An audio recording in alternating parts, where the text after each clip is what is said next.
الحمدللہ رب العالمین والصلاة والسلام علی رسولہ الکریم اما بعد۔ اللہ جل جلالہ وعم نوالہ نے نبی کریم صلی اللہ علیہ وسلم کی امت کو بے سہارا نہیں چھوڑا ہے۔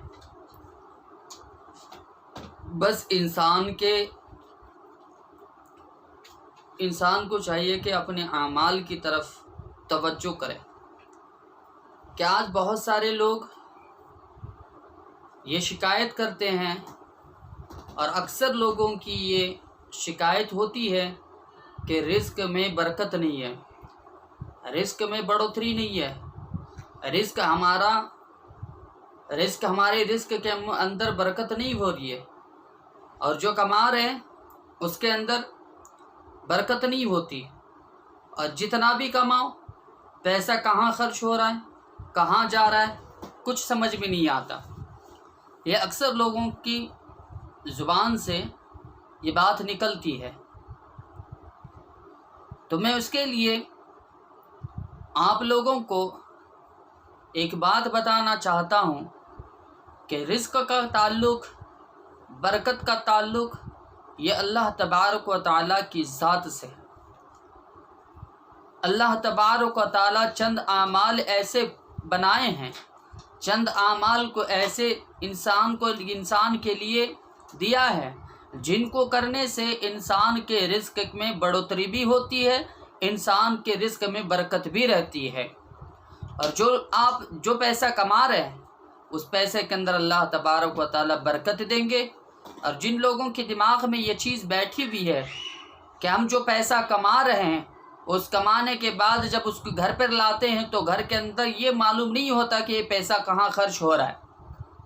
حالانکہ کئی لوگ ایسے ہیں کہ جو مہینہ 30,000 روپے بھی کما رہے ہیں، لیکن ان کو یہ احساس ہوتا ہے کہ 30,000 روپے مہینہ کما رہے ہیں اور رہتے ہیں گھر کے اندر 4 لوگ، 4 لوگوں کو 30,000 روپے بھی بس نہیں ہو رہا ہے، اور کہاں خرچ ہو رہا ہے اس کا کوئی علم نہیں ہے۔ تو اسی لیے میں آپ کو بتانا چاہتا ہوں کہ چند اعمال ایسے ہیں کہ جن کو انسان اگر کرتا ہے تو اللہ تبارک و تعالیٰ اس کے رزق میں برکت عطا فرمائیں گے، اس کی کمائی میں برکت عطا فرمائیں گے، اور اس کے مال میں بھی برکت عطا فرمائیں گے۔ تو چند اعمال میں آپ کے سامنے رکھوں گا کہ جن کے ذریعے سے انسان کے رزق کے دروازے کھل جاتے ہیں، جس کے ذریعے سے انسان کے رزق میں، کمائی میں برکت رہتی ہے۔ کون نہیں چاہتا کہ آج میری کمائی میں برکت نہ ہو؟ کون نہیں چاہتا کہ میرے پیسے میں برکت نہ ہو؟ ہر آدمی چاہتا ہے کہ میری کمائی میں بھی برکت ہو، میرے پیسوں میں بھی برکت ہو۔ لیکن اس برکت کو حاصل کرنے کے لیے چند اعمال میں آپ کو بتاؤں گا، اگر ان اعمال کو آپ لوگ کریں گے تو انشاءاللہ اللہ تعالیٰ اس عمل کی برکت سے پیسے میں، کاروبار میں برکت عطا فرمائیں گے۔ تو چند اعمال میں آپ کو بتا رہا ہوں۔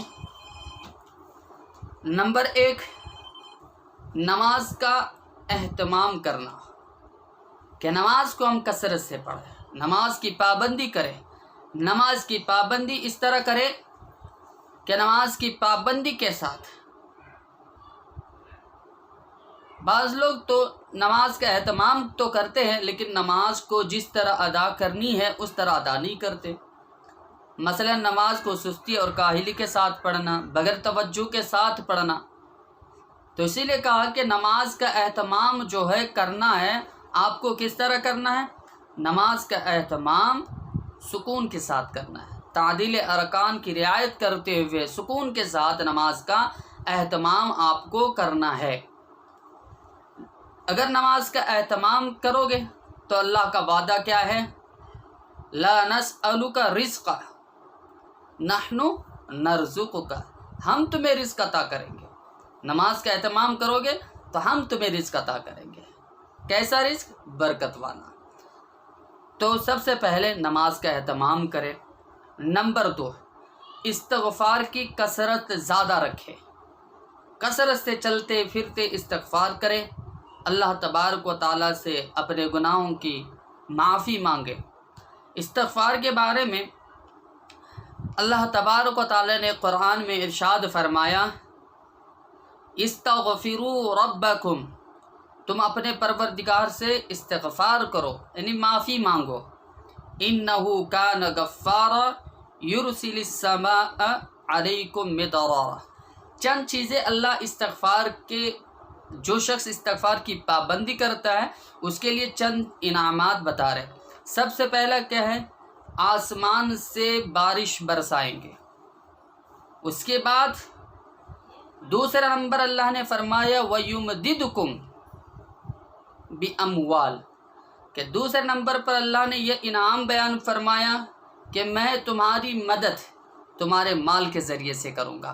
مثال کے طور پر اگر آپ کے پاس کوئی کاروباری مال ہے جس کا آپ کاروبار کر رہے ہیں، تو اس مال کو اللہ تبارک و تعالیٰ بیچنے گے، یعنی گراہک کو آپ کے پاس بھیجیں گے، گراہک کو آپ کے پاس بھیجیں گے، پھر اس بیچنے کے بدلے میں جو پیسہ ملے گا اس سے اللہ تبارک و تعالیٰ آپ کی مدد فرمائیں گے۔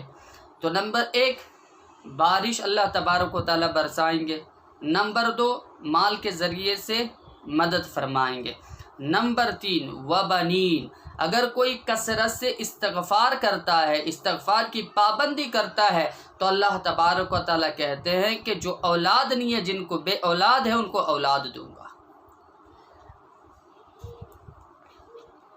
اور اللہ تبارک و تعالیٰ نے یہ بھی ارشاد فرمایا کہ رزق کے اعتبار سے اگر آپ پریشان ہیں تو رزق کو اللہ تبارک و تعالیٰ رزق میں بڑھوتری عطا فرمائیں گے۔ تو نمبر 1 کثرت سے نماز کا اہتمام کرنا، نمبر 2 استغفار کی کثرت کرنا، نمبر 3 اللہ کے راستے میں خرچ کرنا، اللہ کے راستے میں خرچ کرنا، یعنی جو غریب ہے، مفلس ہے، مسکین ہے، ان لوگوں پر اللہ کے لیے اللہ کو رضا حاصل کرنے کے لیے ان لوگوں پر اپنا مال خرچ کرنا۔ کثرت سے مال خرچ کرنے سے بھی اللہ تبارک و تعالیٰ رزق کے دروازے کو کھول دیتے ہیں۔ اور نمبر 4 تقوی اختیار کرنا، تقوی اللہ سے پرہیزگاری۔ اللہ تبارک و تعالیٰ نے کہا کہ تم تقوی والی زندگی اختیار کرو۔ اسی لیے آپ نے دیکھا ہوگا کہ جب پہلا پارہ آپ شروع کریں گے، الف لام میم ذالک الکتاب لا ریب فیہ ھدی للمتقین، یہاں پر یہ غور کرنے کا مقام ہے کہ اللہ نے یہاں ھدی للمتقین کیوں کہا، کہ یہ کتاب ان لوگوں کے لیے ہدایت ہے جو تقوی اختیار کرتے ہیں۔ تو اس سے یہ بات معلوم ہوتی ہے کہ تقوی کی اہمیت اللہ کے یہاں بہت بڑی ہے۔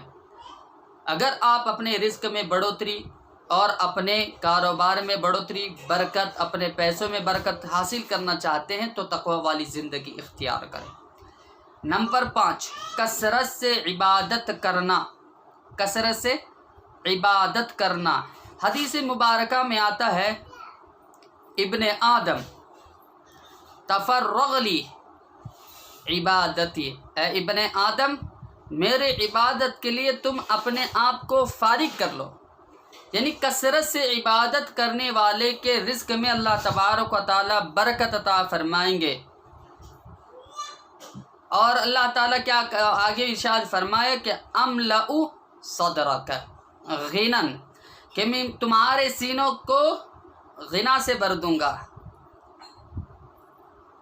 تو اللہ تبارک و تعالیٰ اتنا دیں گے کہ انسان سوچ نہیں سکتا کہ مجھے اتنا رزق کہاں سے مل رہا۔ تو نمبر 5 کیا کرنا؟ کثرت سے عبادت کرنا۔ نمبر 6 حج اور عمرہ کی کثرت کرنا۔ حج اور عمرہ اللہ نے جس کو استطاعت دیا ہے، جس کو طاقت دی ہے، مالداری عطا کیا ہے، وہ کثرت سے حج بھی کرے، کثرت سے عمرہ بھی کرے، تو اس سے بھی اللہ تبارک و تعالیٰ اس کے رزق کے دروازے کو کھول دیں گے اور اس کے پیسوں میں، اس کے کاروبار میں برکت عطا فرمائیں گے۔ نمبر 7 کمزوروں کے ساتھ حسن سلوک کرنا۔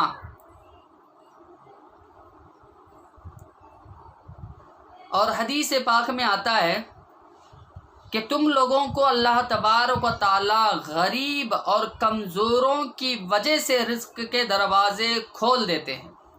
یعنی ہم اپنے ماتحت میں یا اپنے آس پڑوس میں یا ہمارے محلے میں جو کمزور ہے، غریب ہے، ان کے اوپر اگر ہم شفقت کا معاملہ فرمائیں گے، ان کے اوپر خرچ کریں گے، ان کے ساتھ حسن سلوک برتیں گے، تو اللہ تبارک و تعالیٰ کہتے ہیں کہ بھئی تمہارے اس عمل سے، حسن سلوک کرنے کی وجہ سے اور تمہارے غریب اور کمزوروں کے اوپر ہمدردی جتلانے کی وجہ سے میں تمہارے کیا کروں گا، مال میں اور پیسے میں برکت عطا فرماؤں گا. نمبر 8، توکل. اللہ پہ توکل رکھنا، بھروسہ اللہ پہ رکھنا. حدیث ایک اللہ تبارک و تعالیٰ کہتے ہیں کہ وَمَن يَتَوَكَّلْ عَلَى اللَّهِ فَهُوَ حَسْبُهُ، اور جو شخص اللہ کی ذات پر توکل رکھتا ہے، اللہ کی ذات پر توکل رکھتا ہے تو اللہ تعالیٰ اس کو رزق دیتا ہے، اس کو رزق دیتا ہے. تو ہمارا بھروسہ اللہ کی ذات پہ ہونا چاہیے. نمبر 9، شکر ادا کرنا. جو نعمت آپ کے پاس موجود ہے اس نعمت پر شکر ادا کرنا. شکر ادا کرو گے اللہ تبارک و تعالیٰ شکر کے وجہ سے ہمارے رزق میں اللہ تعالیٰ بڑھوتری عطا فرمائیں گے، ہمارے نعمت میں بڑھوتری عطا فرمائیں گے. اللہ کا خود اعلان ہے، اللہ خود کہتا ہے کہ اگر تم شکر گزار بنو گے تمہاری نعمتوں میں اضافہ کروں گا. تو نمبر 10، گھر میں سلام کر کے جائے. نمبر 10، گھر کے اندر جائے تو سلام کر کے جائے. اللہ کے نبی صلی اللہ علیہ وسلم نے، حضرت امی عائشہ رضی اللہ تعالیٰ عنہ فرماتی ہیں کہ نبی کریم صلی اللہ علیہ وسلم نے ارشاد فرمایا کہ 3 باتیں ایسی ہیں جن کی ذمہ داری اللہ تعالیٰ ذمہ لیتے ہیں، اور ان 3 کاموں کو کرنے پر اللہ تعالیٰ کیا کرے، ضمانت لے رہے ہیں. کہ جیسے ایک آدمی کسی سے پیسے مانگ رہا ہے، تو وہ آدمی جب کسی سے پیسے مانگنے کے لیے جاتا ہے تو پیسے دینے والا یہ کہتا ہے کہ کسی کو ضامن بنا دو، جس کو تم ضامن بناؤ گے تو میں اس کے بعد تمہیں پیسے دوں گا. تو ضامن اس لیے بنایا جا رہا ہے کہ ضامن بنانے کی وجہ سے اس کو ایک طریقے کے ایک یقین ہو جاتا ہے کہ بھئی ہاں اگر یہ نہ دیے تو اس سے میں لے لوں گا.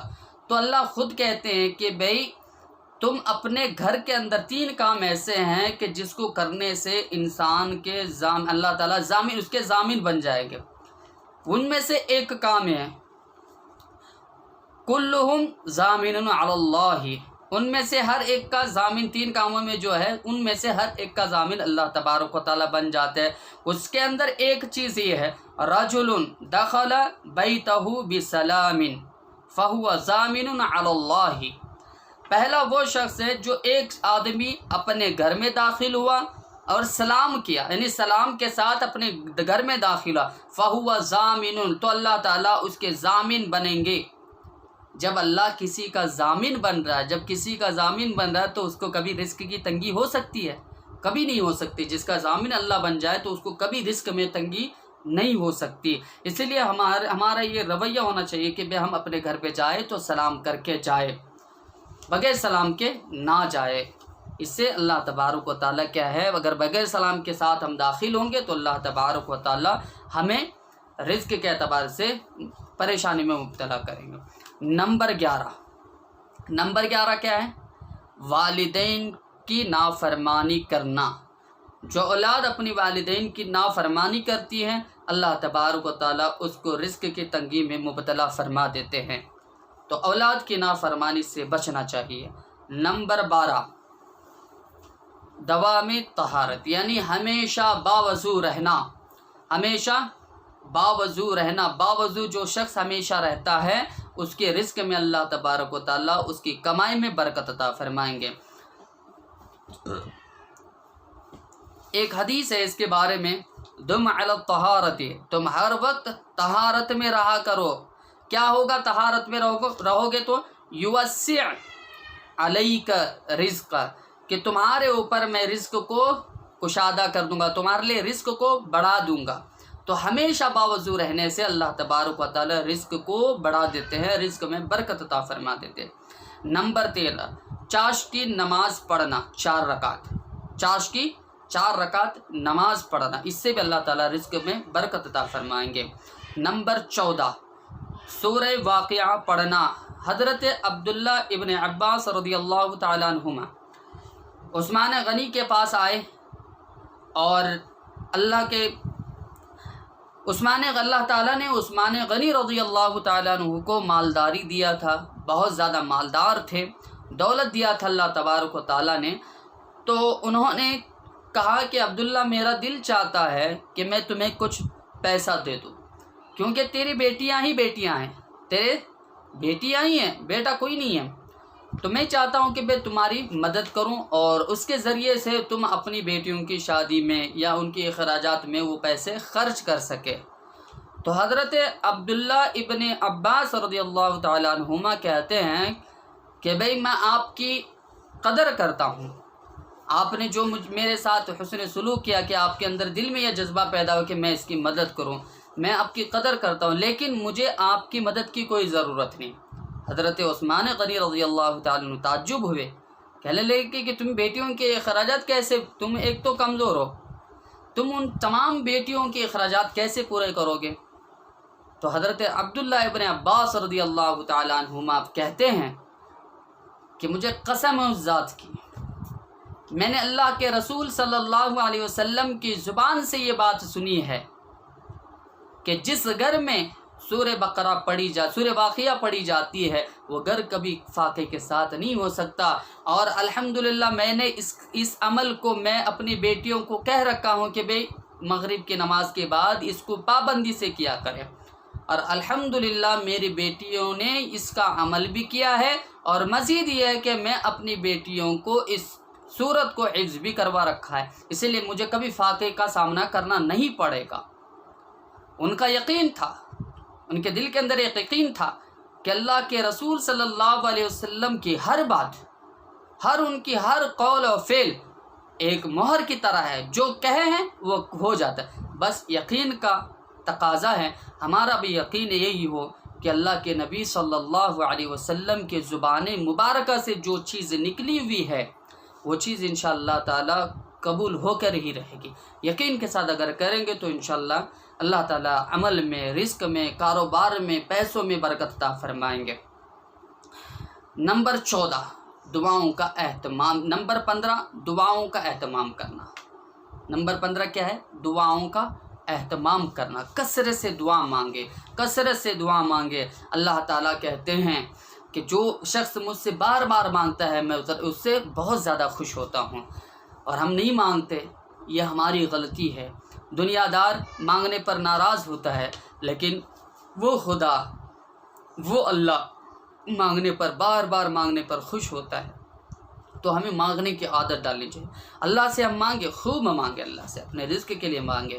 اسی لیے ایک کہا جاتا ہے کہ ٹوٹے رشتے وہ جوڑ دیتا ہے، ٹوٹے رشتے وہ جوڑ دیتا ہے، بات رب پہ جو چھوڑ دیتا ہے، اس کی فضل و کرم کا کیا کہنا، اس کی فضل و کرم کا کیا کہنا، لاکھ مانگو کروڑ دیتا ہے۔ تو یہ 15 عمل تھے جس کے ذریعے سے اللہ تبارک و تعالیٰ انسان کے رزق کے اندر بڑھوتری پیدا فرماتا ہے، اس کے عمل میں برکت عطا فرماتا ہے، اور اس کے پیسوں میں بھی برکت عطا فرماتا ہے۔ ایک مرتبہ آخر میں وہ پورے ان چیزوں کو میں گنوا دیتا ہوں تاکہ آپ لوگوں کو ذہن میں رہ سکے۔ نمبر 1، نماز کا اہتمام کرنا۔ نمبر 2، استغفار کی کثرت کرنا۔ نمبر 3، اللہ کے راستے میں خرچ کرنا۔ نمبر 4، تقوی اختیار کرنا۔ نمبر 5، کثرت سے عبادت کرنا۔ نمبر 6، حج اور عمرے کی کثرت کرنا۔ نمبر 7، کمزوروں کے ساتھ حسن سلوک کرنا۔ نمبر 8، توکل اللہ پہ رکھنا، یعنی بھروسہ اللہ پہ رکھنا۔ نمبر 9، شکر ادا کرنا۔ نمبر 10، گھر جائے تو سلام کر کے داخل ہو جائے۔ نمبر 11، والدین کی نافرمانی کرنے سے بچنا، والدین کی فرما برداری کرنا۔ نمبر 12، ہمیشہ باوضو رہنا۔ نمبر 13 چاشت کی نماز کا اہتمام کرنا، چاشت کی نماز پابندی سے پڑھتے رہنا۔ نمبر 14 سورہ واقعہ کی پابندی کرنا۔ نمبر 15 دعاؤں کا اہتمام کرنا۔ یہ 15 چیزیں ہیں جس کے ذریعے سے انسان کا رزق میں اللہ تبارک و تعالیٰ بڑھوتری عطا فرماتا ہے۔ اللہ تبارک و تعالیٰ ہمارے رزق میں برکت عطا فرمائے، ہماری کمائی میں برکت عطا فرمائے اور ہمارے پیسوں میں بھی برکت عطا فرمائے۔ اللہ تبارک و تعالیٰ سے دعا ہے کہ اللہ تبارک و تعالیٰ ان باتوں پر مجھے بھی اور آپ کو بھی عمل کرنے کی توفیق عطا فرمائے۔ وآخر الدعوانا ان الحمد للہ رب العالمین۔